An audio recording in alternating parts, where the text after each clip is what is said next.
You're watching The Legal Breakdown. Glenn, we all watched as Donald Trump basically railed against Henry Cuellar on Truth Social because Henry Cuellar didn't give him the loyalty that Donald Trump expected after Trump pardoned him, and then Cuellar announced that he would be continuing as a Democrat. And of course, Trump wanted him to switch parties and basically offer up the quo in this quid pro quo. So first and foremost, on the legality of this move where Trump issues a pardon expecting something in return, can you speak on that? Or, what I fear you might say is just that the pardon power is plenary and Trump can be as corrupt and overtly corrupt as he wants, and he has the full right to do that.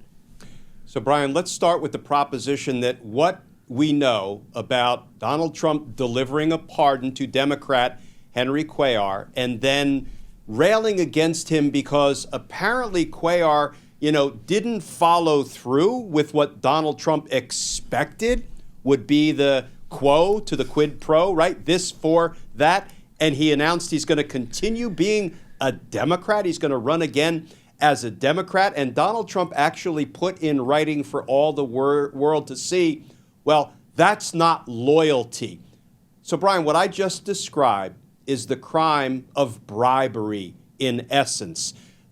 It's one of many potential crimes that Donald Trump commits when he corruptly delivers a pardon expecting to get something in return for that official act that he took of delivering a pardon. And what he wants is political loyalty in return that will inure to his personal benefit because he obviously wants to continue to keep the House of Representatives in Republican hands. And this is now going to thwart his efforts in that regard.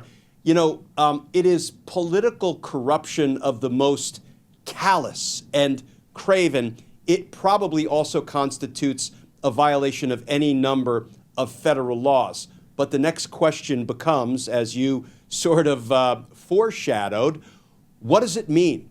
Is there any way Donald Trump can be held accountable for this gross abuse of presidential power? I think the answer is most likely no, because the Supreme Court, the really radical right-wing six-justice majority of the Supreme Court, decided that a criminal president should be allowed to commit crimes in violation of our federal laws, victimizing the American people in the process with complete immunity against prosecution. He can't be held criminally responsible for the crimes he committed, violating federal law. Now, why in the world the Supreme Court believes that is the way we should govern ourselves? Those are the powers that this president should have, powers that no other president in the history of the United States enjoyed, immunity against all crimes that aren't personal crimes. But here's what I would argue, Brian. I would argue that when the rule of law comes back into the light of day, so starting with the midterms when I expect the Democrats will take control of the House, who knows, maybe the Senate as well, when the Democrats retake control of the White House, the executive branch, what will have to happen is these corruptly delivered pardons will have to be challenged. The way you challenge it is you charge crimes that were committed. You walk into court, you let the defendant hold up a pardon or the pardon power in Trump's case, and you litigate it. And if all of the federal courts, from trial court judges to courts of appeal judges up to the Supreme Court again, decide that now, in this very concrete context of corruptly delivered pardons committing crimes in the process, that's exactly what we want for our government. That's exactly what we want a U.S. president to be allowed to do, entitled to do with impunity and immunity. Let the judges rule that way. Let the courts rule that way. But what we can't do is just sit back and throw up our hands and say, I guess lawlessness is our lot, and we just have to lay down and take it. These things must be challenged. I am not going to sit here and tell our viewers I fully expect the challenges to be successful. But Brian, we have to attack criminality where we find it. We have to try to rebuild our institutions of government. We have to try to restore the rule of law and the Constitution. And if we don't, we didn't do it the first time around.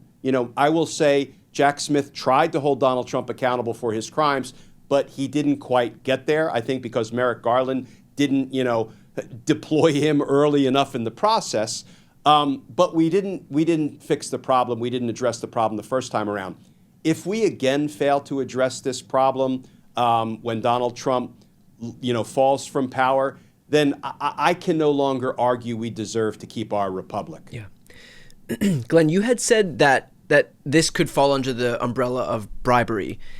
How does that reconcile with the fact that the pardon power is plenary and that Trump has the legal right, as far as the Supreme Court has recognized, to give a pardon for any reason, which I would assume includes corrupt reasons? And so how do you reconcile those two things? I don't.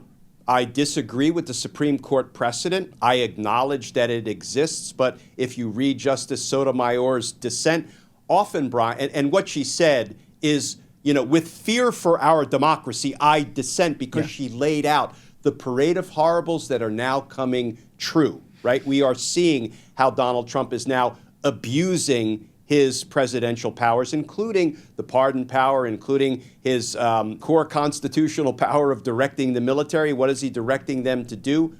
Murder people lawlessly in international waters. We see that Justice Sotomayor's warning was prophetic, because we see it all coming home to roost. So I can't square it. If we continue to abide by Supreme Court precedent of Trump versus United States, then we are just acknowledging that the president gets to rule over us like a dictator or a monarch and can never be held accountable for the crimes he perpetrates against the American people, or we can fight against it by continuing to litigate it and try to get it all the way up to the Supreme Court.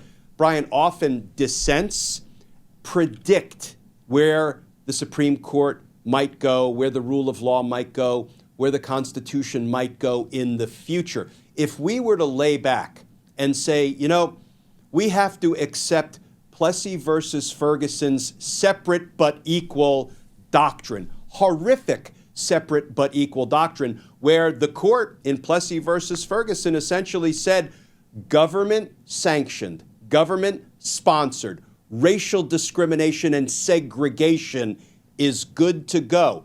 If we just laid back and accepted that, then we never would have had Brown versus Board of Education, a subsequent Supreme Court case that put a nail in the coffin of Plessy versus Ferguson's horrific separate but equal doctrine. That's why we can't just lay back and say, well, Trump versus United States, 6 Supreme Court justices said he gets to be lawless and victimize the American people. Fuck that. We take the fight to the lawlessness, win, lose, or draw. So I can't rectify them at this moment, but what I can say is we need to continue to fight against it until we right this American ship. Recognizing that nothing is going to change in terms of their rulings while they remain in place, especially with their 6-3 majority, what kind of reforms do you think need to happen at the Supreme Court level? First of all, we can enact all the reforms in the world, and the system will only be as good and as strong and as effective as the honor of the people populating government that are put in a position to enforce the laws or to rule on the laws in accordance with the actual, terms of the Constitution, rather than ignoring them and contradicting the express terms of the Constitution, as this Supreme Court has done on multiple occasions. Some of the reforms that we should put in place: one, we need a damn code of ethics that is binding on the Supreme Court with a robust enforcement mechanism, such that if they are found to have violated the code of ethics that they are obligated to live by, there are sanctions up to and including removal from office. It's insanity, Brian, that there are hundreds of thousands, actually in excess, I think, of 1.2 million federal government employees, but 9 of those people have no code of ethics that binds them to actually do the work of the American people in an ethical and honorable way. That's absolute insanity. So there needs to be a mandatory code of ethics that applies to Supreme Court justices with a robust enforcement mechanism. And I am a proponent of increasing the number of Supreme Court justices. You know, in our nation's history, we've had as few as 5 Supreme Court justices. We've had as many as 10 Supreme Court justices. 9 is not a magic number. We've increased the number of federal trial court judges to norm for the increase in our population and for the rising caseloads that those judges have to contend with. We have increased the number of circuit courts of appeals judges, again, to norm for the increase in the population and the increased caseload. It only makes sense to, increase the number of Supreme Court justices.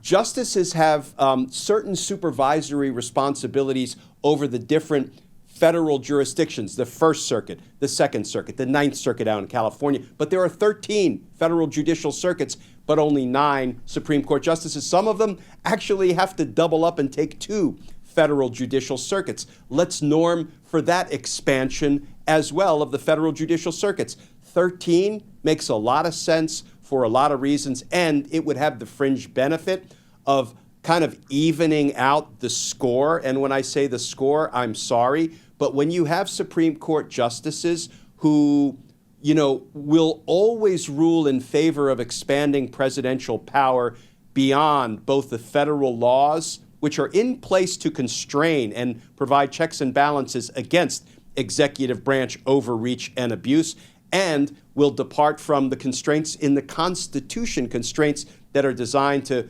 channel the executive branch's authority and prerogative. There are a number of justices who seem willing to ignore all that to, just increase Donald Trump and presidential power beyond all recognition.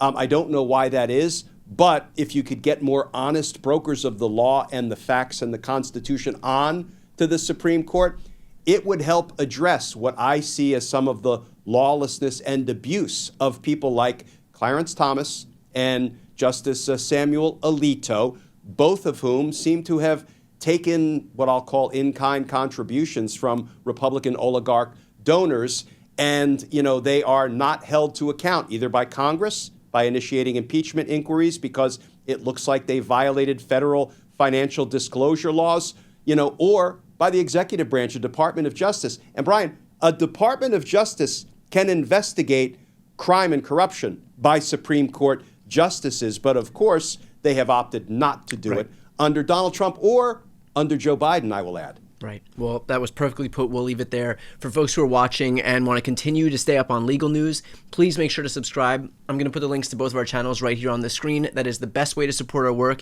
and it is and always will be 100% free. So again, the links to both of our channels are right here on the screen. If you've not yet subscribed, please go ahead and subscribe. I'm Brian Tyler Cohen.